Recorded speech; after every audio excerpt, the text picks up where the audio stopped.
house, so I gotta.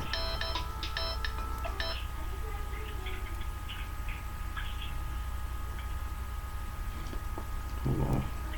Give praise, esteem, and honor to the Most High Yah by way of Yahushua HaMashiach this day.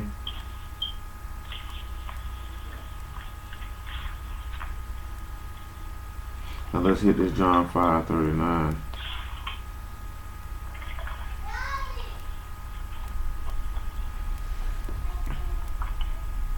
Can't navigate like a mule to. Gotta work strict law the phone. Search the scriptures, for in them you think you have eternal life, and they are they which testify of me, and you would not come to me.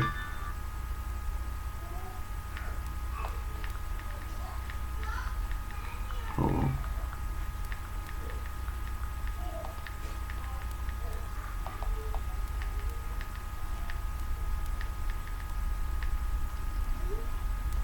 Search the scriptures, for in them you think you have eternal life, and they are they which testify of me, and you will not come to me that you might have life. I receive not honor from men, but I know you that you have not the love of Elohim in you. I come in my Abba's name, and you receive me not. If another shall come in his own name, him you will receive. How can you believe which receive honor one of another, and seek not the honor that come from Elohim only? Do not think that I will accuse you to Abba. There is one that accuse you, even Moses, in whom you trust. Had you believed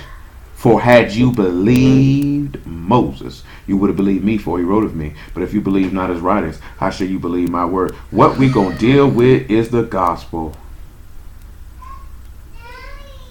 Hold on.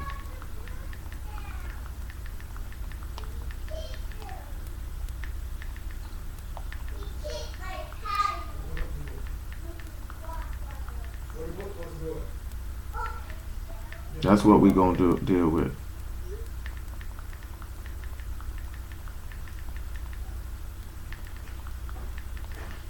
We're going to deal with the gospel. Let's take ourselves over here to Isaiah 52. Now, of course, the word gospel does not appear in the Old Testament.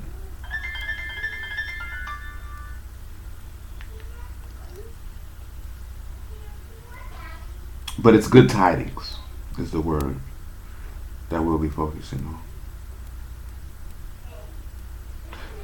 And it says, how beautiful upon the mountains are the feet of him that bring good tidings, that publish shalom, that bring good tidings of good, that publish salvation, that saith unto Zion, thy Elohim reign. So before we go any further, and we go to looking at words for this and things of that nature, let's go over here to Romans chapter 10, where this is quoted. And we're going to look at something which is trying to pinpoint something in specific and in particular. So just bear with me. Romans 10 and 5, and we go with 10 and 3, and we just going to work ourselves all the way down. Going to read a lot of verses, maybe even get some interjection in the middle of them. Only y'all knows. For they being ignorant of Elohim's righteous, well, let's just read verse 1. Brethren, my heart's desire to Elohim for Yasharal is that they might be saved. For I bear them record that they have a zeal of Elohim, but not according to knowledge. For they being ignorant of Elohim's righteousness, and going about to establish their own righteousness, have not submitted themselves unto the righteousness of Elohim. For Mashiach is the purpose of the Torah for righteousness to every one that believes. For Moses described the righteousness which is of Torah, that the man which do these things shall live by them. Let's go look at Leviticus 18 or 19, I should say, of where that's located.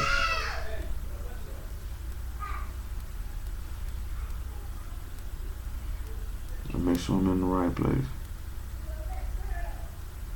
It might have actually been 18. Yes, it was 18. I was correct the first time. 18 and 1. I know a lot of people might sit back and look at and take what we're about to do is speaking against the law, but it's not speaking against the law. It's confirming the law. The law was never the righteousness of Elohim. He always told you that would be your righteousness, but it never said that it was his righteousness. You got to understand that there's a difference.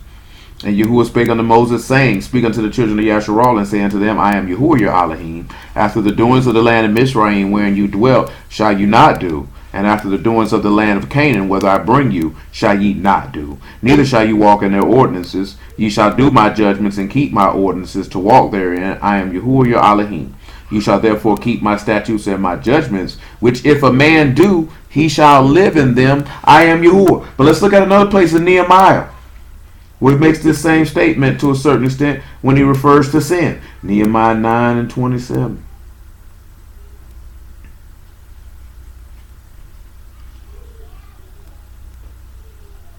Nehemiah 9 and 27.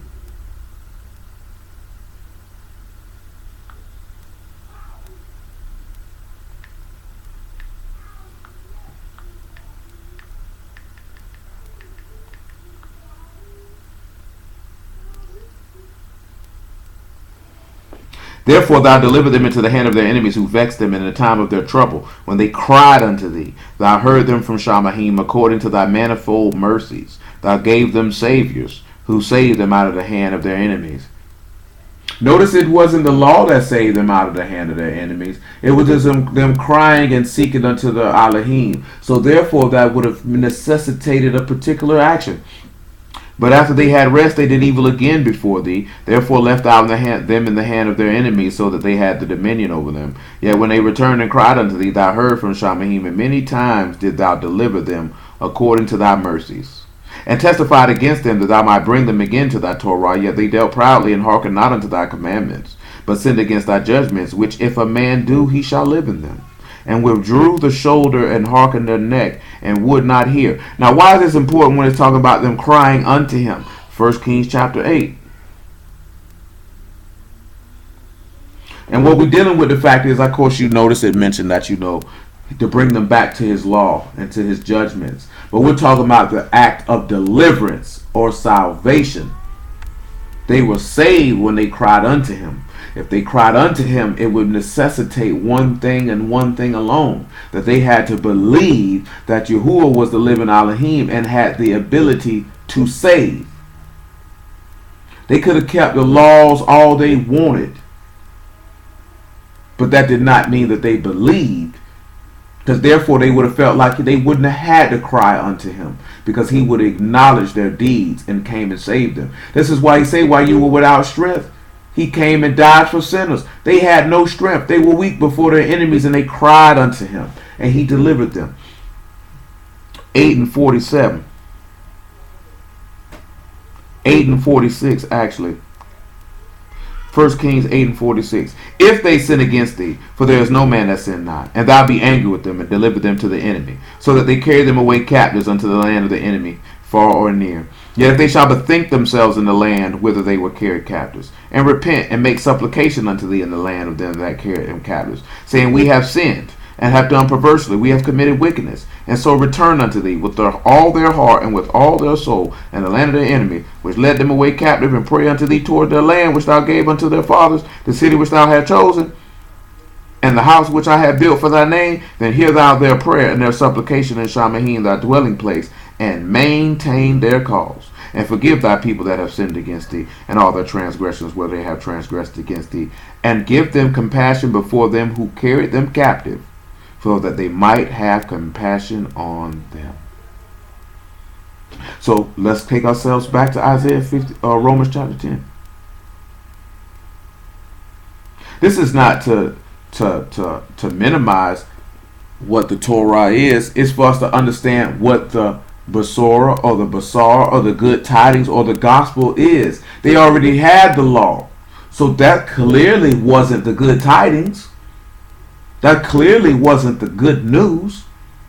That wasn't good news. Are we that simple? But we're going to see if the text bears witness if this is good news or not. Because that's not good news. It's not to say that it's bad news. It's just not good news. What is good about it? Can somebody tell us? Thou shalt not kill or steal or things of this nature. Hello? You understand? What's going on? You have to think about that. What good news is that? That ain't no good news. Okay, that didn't want to catch. We in 10 and 6, Romans 10 and 6. But the righteousness which is of faith, speak on this why. And of course, We didn't read it, but we're going to read it right now, though. Genesis 15. Because we looked at one instance of what righteousness, which is all righteousness. Matter of fact, let's look at Deuteronomy 6 and 25 first.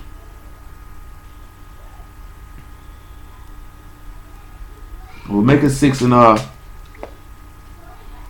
19. Or 8, what I want? 6 and 16.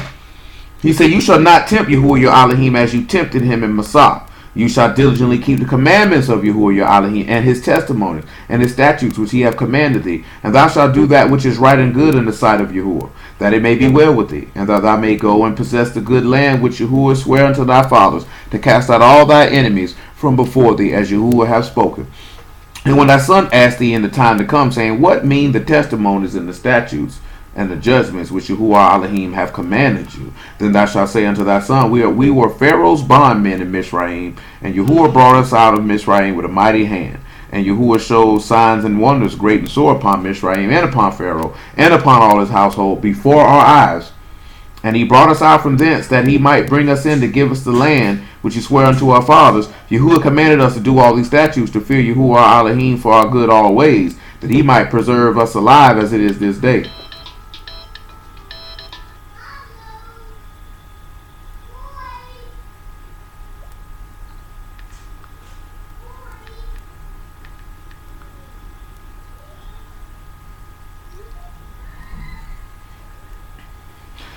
And it shall be our righteousness if we observe to do all these commandments before Yah, our Elohim, as he commanded us this day. I just want to see what we have for the word "our" here, because it said it'll be our righteousness. So let's sit back and we can decipher what it is.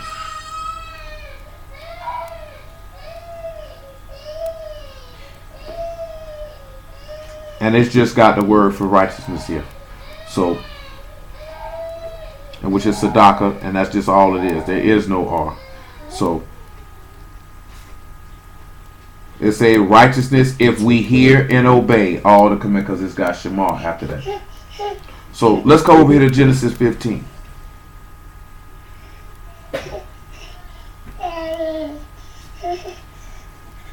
Yes, Abigail. 15 and 3. And let's look at what the righteousness of Elohim is, which we already know it, but we just doing it for clarity's sake. Leave that dog alone.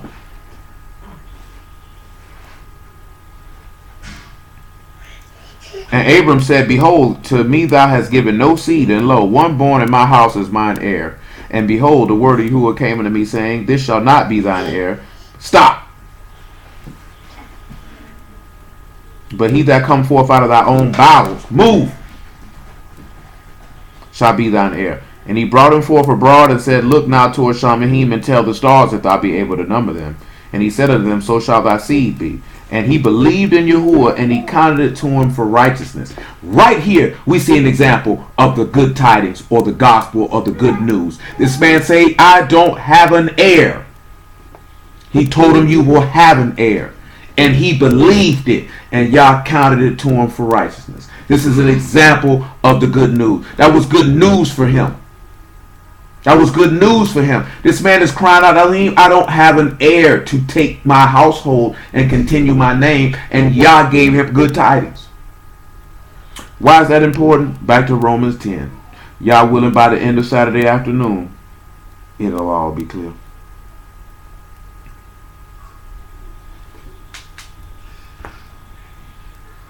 We're at 10 and 6. But the righteousness which is of faith speak on this wise, say not in thy heart, who shall ascend into Shamahim, that is, to bring Mashiach down from above, or who shall descend into the deep, that is, to bring up Mashiach again from the dead. But what saith it? The word is nigh thee, even in thy mouth and in thy heart, that is the word of faith which we preach. That if thou shalt confess with thy mouth the Master Yahushua, and shalt believe in thy heart that Elohim raised him from the dead, thou shalt be saved. For with the heart man believe unto righteousness, and with the mouth confession is made unto salvation. That's what we just seen with Abraham. Say, from the heart men believe unto righteousness. See, there was a promise, there was a good news that was given unto him. He believed it, and he was counted righteousness because he believed it from his heart. Or the teaching that gets you in the house, he believed in the person who was teaching him to get to him. Major difference. Major difference in regards to what actually and ought to be manifested unto the people.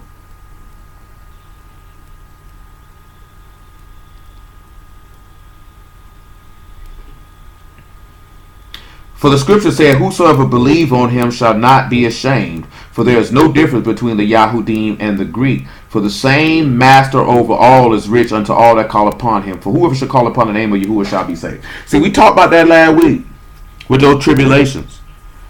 That hope make not ashamed, because the love of Elohim is shed abroad in our hearts. See, he told you that in Isaiah 28 as well. Whosoever believe on this cornerstone will not be confounded, will not be ashamed.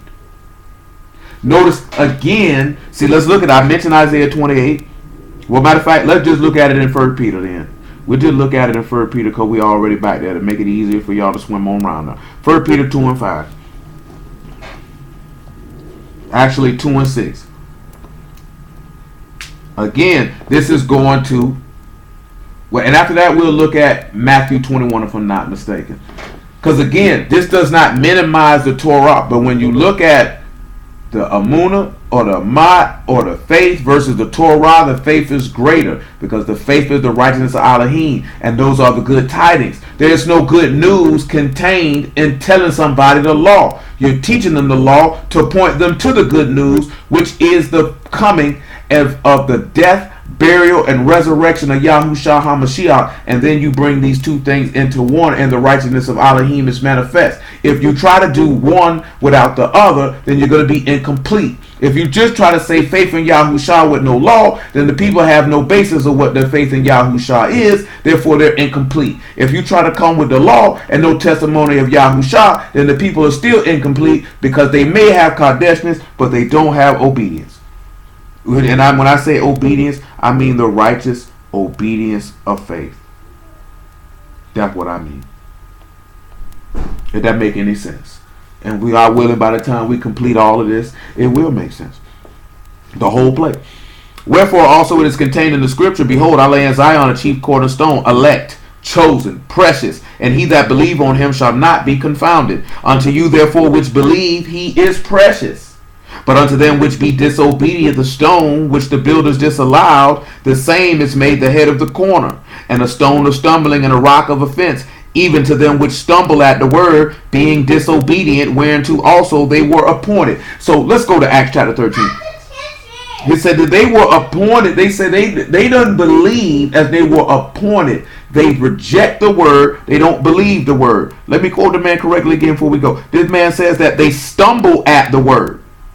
When we look at this Acts 13, then we'll go to 2 Corinthians chapter 3. They stumble at it. Let me crank it up a notch. We got time though. Look at that. Acts 13 and what? 33? Acts 13 and 33. We'll make it 29. And when they fulfilled all that was written of him, they took him down from the tree, and they laid him in the sepulchre. But Elohim raised him from the dead. And he was seen many days of them which came up with him from Galilee to Jerusalem, who are his witnesses unto the people. And we declare unto you glad tidings, how that the promise which was made unto the fathers, Elohim hath fulfilled the same unto us their children, and that he raised up Yahushua again. As it is written in the second Psalm, thou art my son, this day have I begotten thee. As concerning that he raised him up from the dead, now no more return to corruption, he said on this wise, I will give you the sure mercies of David. That is Isaiah 55. Wherefore he saith also in another psalm, thou shalt not suffer thy Kadesh one to see corruption. That is Psalm 16. For David, after he served his own generation by the will of Elohim, fell on asleep, and was laid unto his fathers, and saw corruption. But he whom Elohim raised again saw no corruption. Again, what this man is bringing is good news. Oh, there it is. Oh, there it is. Hello. Be it known unto you, therefore, men and brethren, that through this man is preached unto you the forgiveness of sins, and by him all that believe are justified from all the things which could not be justified by the Torah of Moses. Beware therefore lest that come upon you which is spoken of in the prophets. Behold, you despisers, and wonder and perish, for I work a work in your days, a work which you shall in no wise believe, though a man declare it unto you. This is the prophet Habakkuk he was referring to.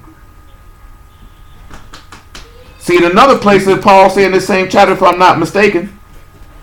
Yeah. I'm trying to remember what I said. It might not be the. Well, he sat back and said that they came out here every Shabbat day and condemned this and heard the words of this book and still didn't believe it. And still, oh right, it was verse 27. That's why I say, for they that dwell at Jerusalem and their rulers, because they knew him not, nor yet the voices of the prophets which are read every Shabbat, they have fulfilled them in condemning him. Because that's why he said, if you would have believed Moses, you would have believed me because he wrote of me. See, if you would have had the faith, then you would have known that he was talking about me.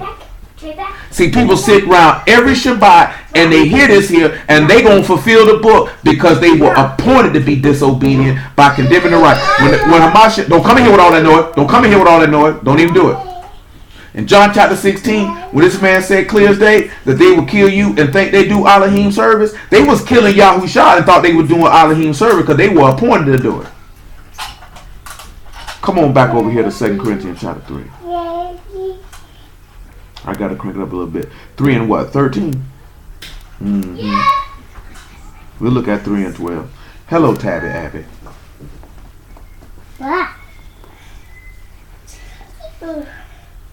Seeing then that we have such hope, we use great plainness of speech. And not as Moses, which put a veil over his face, that the children of Yasharal could not steadfastly look to the end of that which is abolished. But their minds were blinded. For until this day remain the same veil untaken away in the reading of the Old Testament, which veil is done away in Hamashiach. But even unto this day when Moses is read, the veil is upon their heart. Nevertheless, when it shall turn to the master, the veil shall be taken away. So see, when you actually turn to Yahushua and believe, let's cut it out. Go. Nothing wrong with you. When you actually believe, then you're not blinded anymore. So when you blinded, as Paul wrote, the God of this world has blinded your heart the way you cannot hear.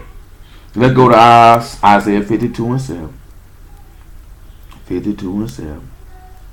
Now we will proceed. And we'll just do Isaiah 52 and 7 and call it an evening. Say, how beautiful upon the mountains. I know I mentioned something in Matthew. I did. Matthew 21. My bad. 21 and 40. Drop the hat. Well, 21 and 42.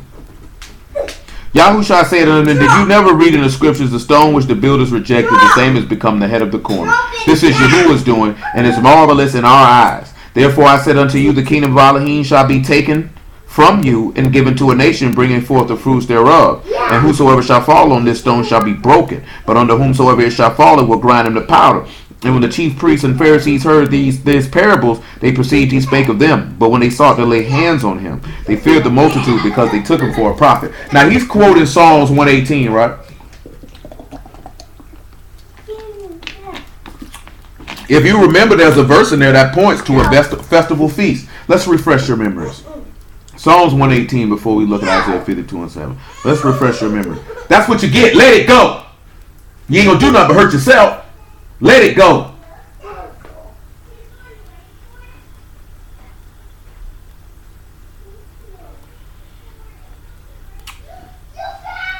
It is verse 27. I will tell you what word it is in verse 27.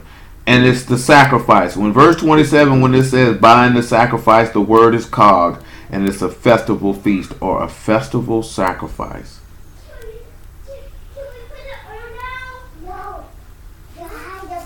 Which is one of the words we'll be looking at kog this week. So you can already have that already locked in. That is a word we will be looking at this week. Just in a different location. Isaiah 52 and 7. How beautiful upon the mountains are the feet of him that bring good tidings, that publish shalom, that bring good tidings of good, that publish salvation, that saith unto Zion, thy Elohim reign. The word of the week is good tidings. The word for good tidings is basar. It means to bear news, to publish, to preach, to show forth, to gladden with good news, to bear news, to announce salvation as good news, also to preach, or to show forth, or one is a messenger.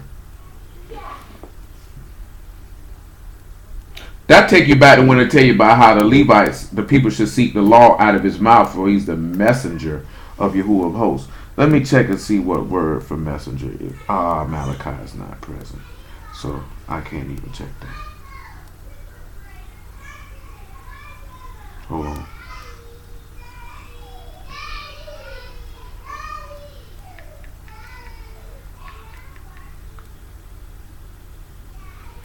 That might pull it up, because my phone be tripping. And there we go. Always a way around it. And it's just simply we got Malik for that. No change. So, nevertheless, back to Isaiah 52. When we got Basar, we have the Bot, we have the Shan, and the Rosh. Now, I'm going to let you know the rationale of my thinking of why I chose the characters that I chose. And y'all can follow me if you so choose. Because some may choose some different characters, and that's fine. When we looked at Bot, I chose to be in the sun. That's the first thing that I chose. So when we came with Deshaun, I chose a pair. So to be paired in the sun, or joined in the sun. And then with the Rosh, put in there to be joined in the sun to the highest. Because this is what the tidings is going to bring. I know, hold on, let me look at your old Stanley. I see what you came up with. Let me see what you got over here, man. So I say he got destroy the house of the highest, which is completely acceptable. I see we'll have having the thoughts of the mind of Elohim will pair you with him. Pretty much the same thing. So, and it's just because of the direction that I'm going is why I chose the characters that I chose. You know what I'm saying? Like I told you on a lot of them, there is no right or wrong. It could just be the direction that you see or what you're choosing to go. Because you can still bring the good news from what I mentioned with destroying the house of the highest. But I just chose to be joined in the sun, or to be in the sun will join you to the highest. So why is that important? Let's go to John chapter 17.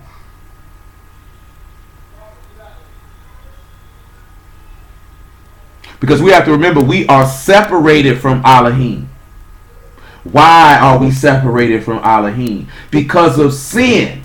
So then, what now? That's the good news. This man came to reconcile you or to bring you back. Or as it says in Samuel, he made a means to bring his banished back unto him. See, we got the game twisted. Telling me I'm an Israelite is not the good news, and that's not preaching. He did not send anyone to do that ever. That is a doctrine and machination of men, and there's no way that anybody can spin it. Am I saying that an individual is wrong for wanting to tell people they're an Israelite? No. You know what I'm talking about? What I'm saying distinctly, clearly, and plainly that it is not the gospel, it is not preaching, it is not the message of Elohim, nor did he send anyone to do that at any time, ever. That is not the good news, period. And nobody has any book to be able to do that. So to sit back and scream, we got to wake our people up. No, sir. He said, come unto Mashiach and he'll give thee light, thou that sleep. Ain't that what he said? That waking them up. Wake them up from death, which means wake them up from sin, which is the good news that there is deliverance. Period. I can't remember the last time I talked to somebody and told them they was an Israelite first. Or how that even came. I can't remember. That's just not a conversation I'm seeking to have. That ain't saving nobody. That ain't saving nobody. Then you got some people come with that nut. You got to bring them in with milk or baby. You ain't got to bring nobody. Stop hitting that dog. Now what if I hit you? You wouldn't like it. John chapter 17 and verse 23. Put the box down, boy. You can't put it up there. You're not tall or strong enough. Ask someone to do it for you. I'm not doing it right now. Clearly I'm doing something, aren't I? Okay, I blown it. Okay. Sit down and be quiet. This is an air ball. Yes, it is. And Hey, man, go on from around here digging in your butt, boy. He said, I and them, make it verse 21. That they all may be one as thou, Father, art in me. I in thee, and that they also may be one in us. And that is why, this was my thinking when I seen the word immediately, of why I chose to be in the Son, to be joined to the highest. Because the good news was for you to become one with Elohim. That you could become a son with Elohim. Why is this important? We're going to see in a moment. That they all may be one as thou, Father, art in me, and I in thee, that they also may be one in us, that the world may believe that thou hast sent me. The esteem which thou gave me I have given them, that they may be one, even as we are one. I in them, and thou in me, that they may be made perfect in one, that the world may know that thou hast sent me, and hast loved them as thou hast loved me.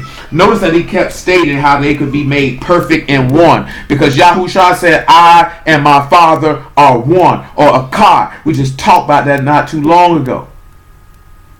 We just talked about that not too long ago. It is revealing how you can get in the house. You can get in the house by the good. See, the law's not no good. Me telling you can't eat no pork and you can't commit adultery and you can't steal is not good news. That is teaching just what we read in Deuteronomy 6 and 25, chapter 6, starting by verse 16. This is his judgments. This is his ordinances. These are his statutes, and they are just, Kadesh, and good all together. But they're not the good news. Everybody know what it's like to hear good news. You didn't hear no good news when you heard the law. You were condemned. That's why when you see in Nehemiah, when they're at the reading of the word, they were weeping. Because they were condemned. Because we are guilty. That's why when the king found that copy of the law in the house and read it, that's why he rent his clothes and wept and sought to hear a word from the prophetess Hilkiah. Because they were condemned. That was not good news. See, people twist that when you say that as if you saying the law is bad or is done away with or you ain't got to keep it. Niggas need to stop being so simple. It is what it is. Because you say the law is not good news doesn't mean you're not supposed to do it. Doesn't mean that you're saying it's bad or it's done away with. You're telling the absolute truth. As Paul wrote in Romans 7, it is the knowledge of sin. I would have not known covetousness or known lust unless the law said thou shalt not covet. That is not good news. The good news is the salvation of Elohim, which he shed forth in the mouth of Yahushua HaMashiach. So continuing back to Isaiah 52. I hope you follow me. I don't understand where we're trying to get to. Y'all willing? Like I say, it's a 3-part thing, and I'm not finna try to jam it in one night. I think y'all already know that. Y'all willing? We'll get to it by the completion on Shabbat. How beautiful are upon the mountains are the feet of him that bring good tidings, that publish shalom, that bring good tidings of good, that publish salvation, that saith unto Zion, thy Elohim reign. So, the word for how beautiful is na'ah. Remember, we dealt with pa'ah and ra'ah, and now we have it again, na'ah. So now we have nun, aleph, hey. So what do we have with that? If we got hey, we got reveal. If we got aleph, we went with strength. And if we got nun, we went with continuing life. So how beautiful for someone to come to discuss unto you continuing life. Go. I'm not here to play with you. We'll come back and visit that word in just a moment with some verses for it. It said, upon the mountains are the feet. So when we look at feet, we have regal. So again, we come with the Raj, the Gamal, and the Lamad. Regal. So when we look at the Raj for this one here, we're going to use the chief or the first. I think that's probably what we're going to roll with. And we turn around and we look at this Gamal.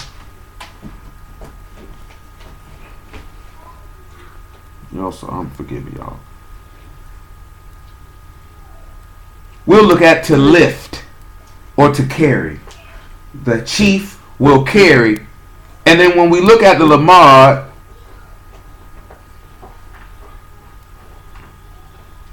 we could look at the teach.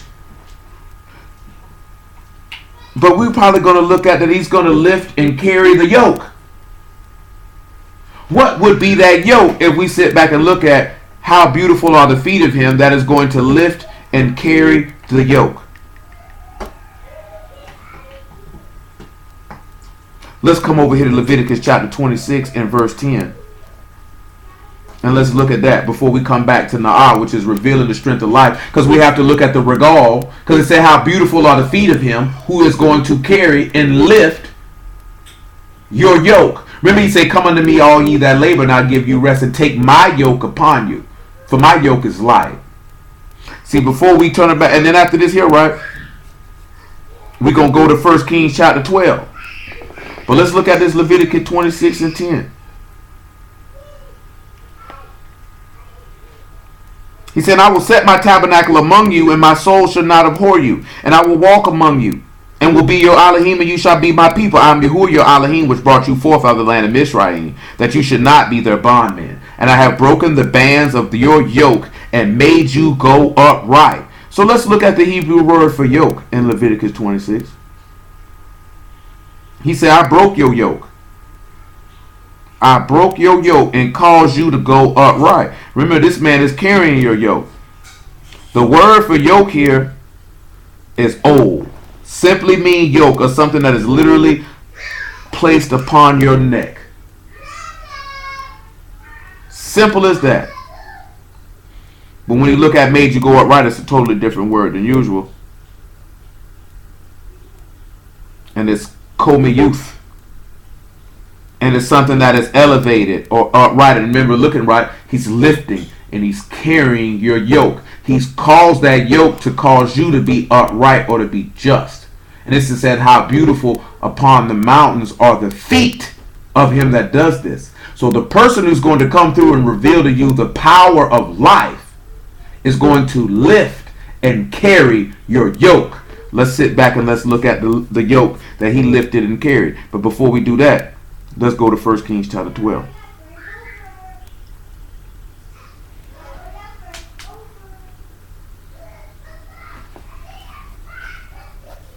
And Rehoboam went to Sechem, for all Yasharal will come to Sechem. This is 12:1, I'm sorry. To make him Malik.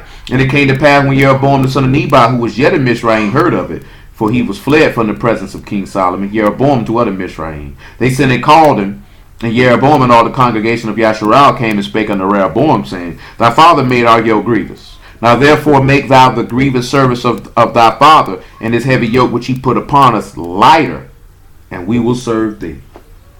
Now we can kind of see why Hamashiach said, let's look at it, Matthew 11. My yoke is easy, and my burden is light. Because he's talking about the yoke that your father... So remember he said, you have not been redeemed with corruptible things like silver and gold from the vain behavior of your fathers, because your fathers made your yoke or your burden heavy. They made it heavy by reason of sin and the captivity that you have to serve because of it. And I ain't talking about the captivity or exile of being in your enemy's lands. 11 and 28. Come unto me, all ye that labor and are heavy laden, and I will give you rest. The reason why we're looking at this is because they came to the king because they were heavy laden and had much burdens, and they wanted some rest, and he rejected them. Y'all know the story. Y'all familiar with it. Take my yoke upon you and learn of me, for I am meek and lowly in heart, and you shall find rest unto your souls. For my yoke is easy and my burden is light. See, the yoke was removed to cause you to stand upright. It was broken because he lifted up and he carried that yoke. That yoke that you had upon you was sin. We know that because when he said he delivered you from the land of Mizraim, the land of bondage. Come over here to Galatians 5 and 1.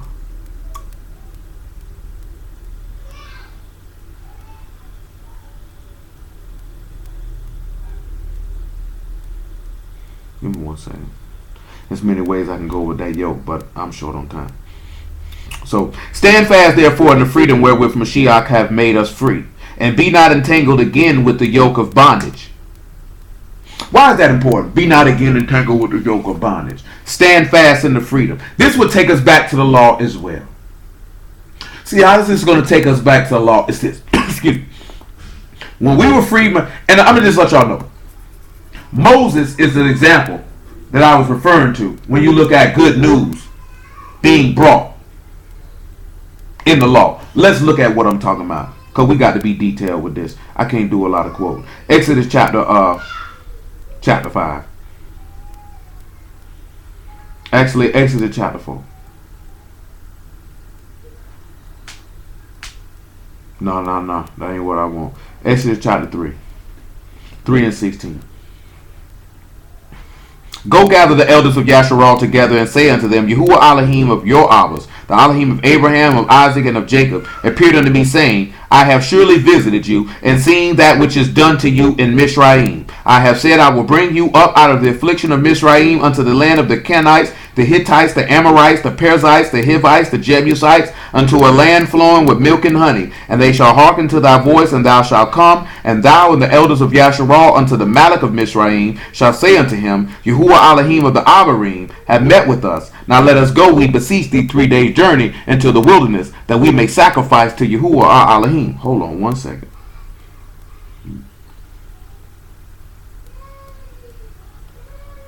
Let me see what word we got here for sacrifice. Just to make sure we ain't got the same thing we had in the other one. And we have Zabat, the word that we just dealt with not too long ago. And I am sure that the Malach of Mizraim will not let you go, no, not by a mighty hand. And I will stretch out my hand and smite Mizraim with all my wonders, which I will do in the midst thereof. And after that he will let you go. And I will give this people favor in the sight of the Mizraim, and it shall come to pass that when you go, you shall not go empty. But every woman shall borrow of her neighbor, of her that sojourn in her house, jewels of silver and jewels of gold and raiment, and you shall put them upon your sons and upon your daughters, and you shall spoil Mizraim. Listen to the next thing he said in verse 1 of the 4th chapter. Moses answered and said, But behold, they will not believe me, nor hearken unto my voice, for they will say, Yahuwah have not appeared unto thee. Well, that's the same thing they said to Mashiach. They say of Moses, we know he spoke of Elohim, but of this man, we know not whence he come. Who have given you this such great authority? Yahuwah ain't told you this. Niggas is still saying that about Yahushua till this day. They still saying it. You know what's funny to me? Is that niggas will say they'll believe that Moses came, but they won't believe who Yahushua came, and you ain't seen neither one of these men with your 2 eyes before. Neither one of them.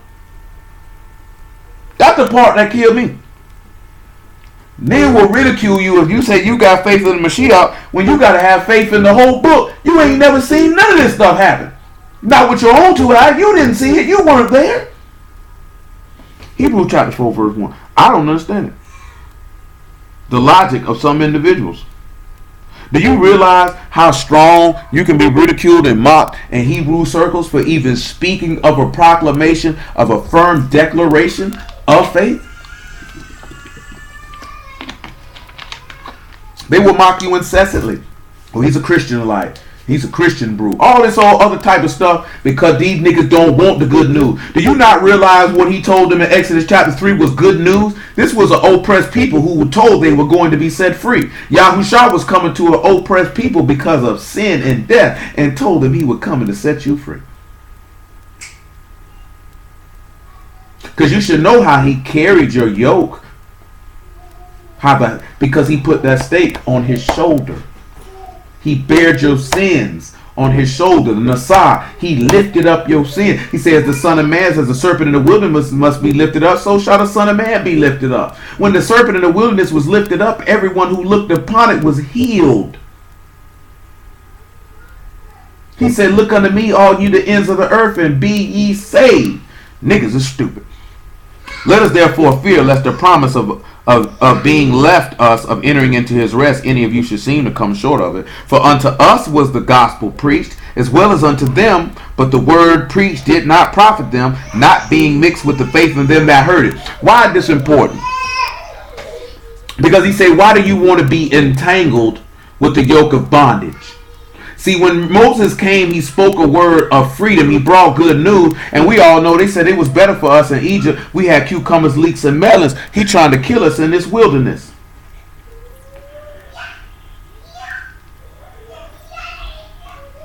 Come on back to Isaiah 52. Matter of fact, let me finish Romans 10. That's what I need to do.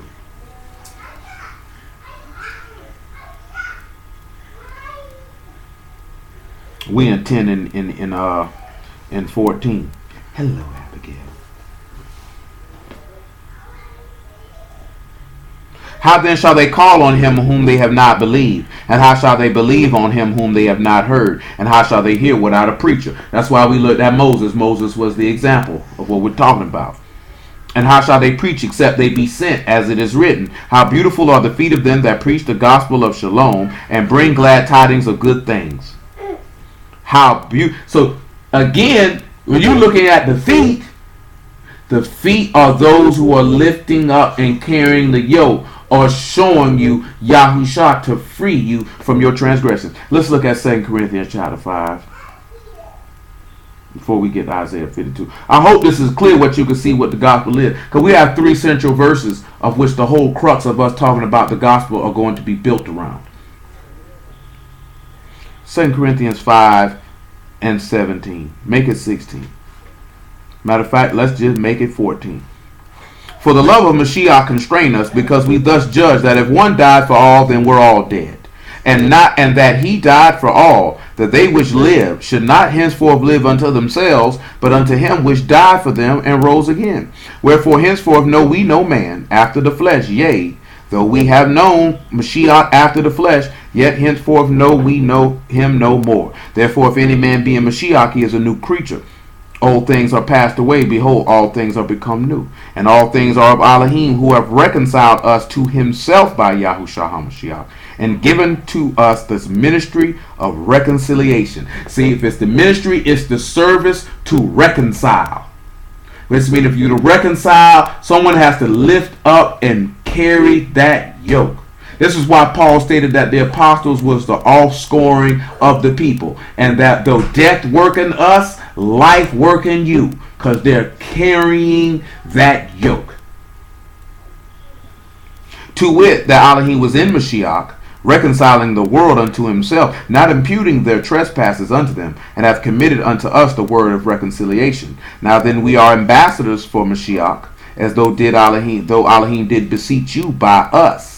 We pray you in Mashiach's stead, be ye reconciled to Elohim. For ye have made him to be sin for us who knew no sin, that we might be made the righteousness of Elohim in him.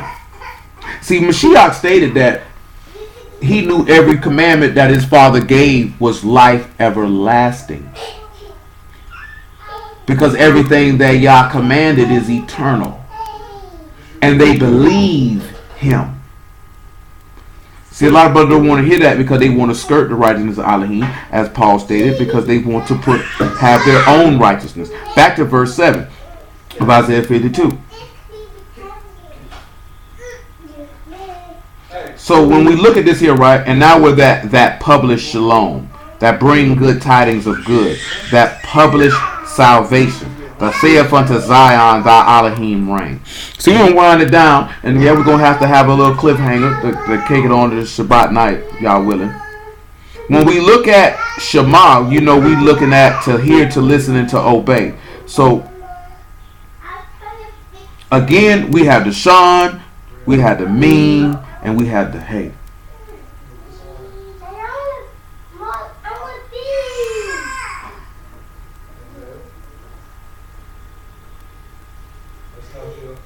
next thing we got, because I can't do that right now.